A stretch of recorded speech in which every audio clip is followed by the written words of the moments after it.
All right, so let me, first of all, you can see I have a lot of information in all these tabs. Let me remove all these previous results. I will just simply reset the session. So I can just click reset, and then you can see that all information disappears. What I'm going to do, I will do the same as in the previous video. So I load the training set. I will provide the wavelengths, nanometers. Why I do that, you will see in a minute. And now I know that Decatur data suffers from many issues, and it's nice to preprocess it. So it means that I need to use the preprocessing widget. There are two possibilities. Load preprocessing from a file which I created before using preprocessing web application, or I can create a preprocessing just here in the PLS app. And this is what I'm going to do. So I click create. You can see here 30 selected, randomly selected rows from my data. You remember I have 172. And the reason why it shows 30 is because to make it a bit faster.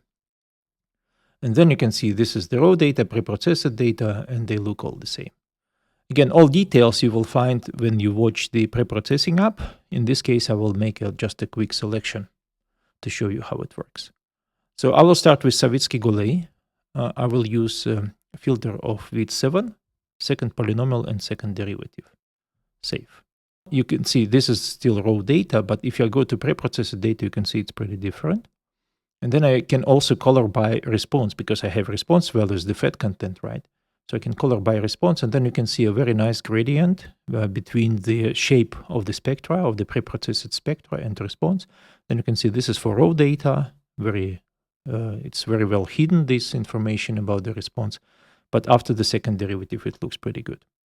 And then what I'm going to do also, I will normalize it using SNV normalization, save it, and then you can see it looks even better.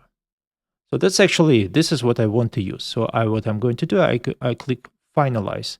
So finalize means it will make like a preprocessing model based on my training set, and then save this preprocessing model as a part of PLS app.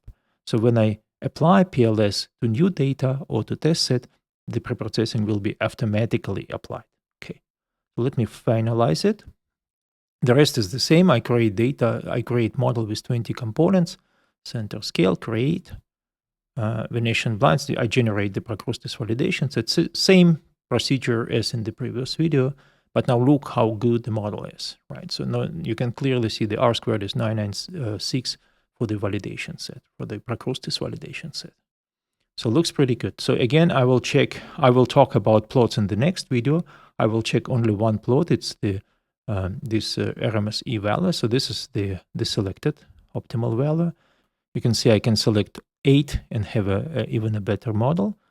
So you can see this is it. And you can see the model is indeed better. But now I am a little bit in doubt. Let me stick to the selected automatically by the app. And then what I'm going to do, I will just save the model. Okay. So I will use PLS model with preprocessing.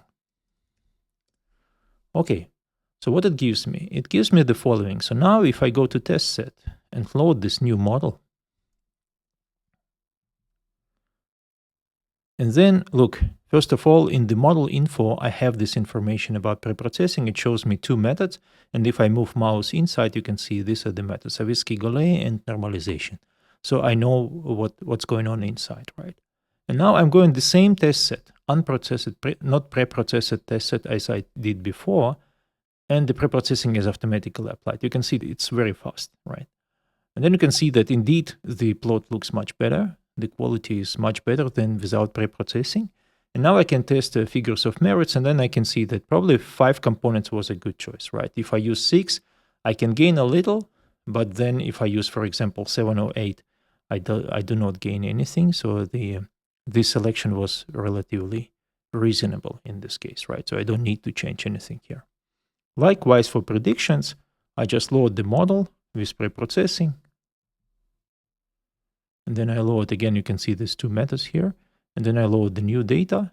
And again, I don't care if it's not preprocessed because the app will do it automatically because now preprocessing is a part of this PLS model. Okay. And these are the predicted values. So again, I can show the values for the predicted values. Okay.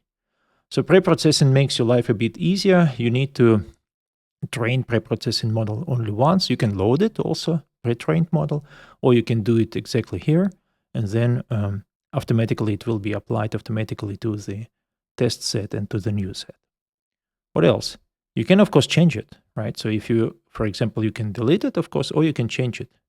If you click on this button, all the results will disappear automatically because you are going to change the preprocessing, right? So I change it. And then you can see, for example, instead of SNV normalization, I simply click here and select, for example, unit area normalization, right? So again, finalize. So now you can see it's unit area. Now I create the model again, validation set. Now I can see that, okay, so this is the validation set. Now it's 4 components, right? So you can see that if you look at the figure of merits, that's the automatic selection. But it looks like 6 components would be more reasonable in this case, right? And again, if you save the model, of course, it will be saved with the new preprocessing data, and therefore you can actually upload it to test, and the new preprocessing model will be applied automatically. Okay, so you can generate many different models with many different preprocessing procedures, preprocessing chains, and then apply them to test it in order to find the best. So this is it about how to use preprocessing in PLS app. In the next video, I will go through all the plots in all tabs.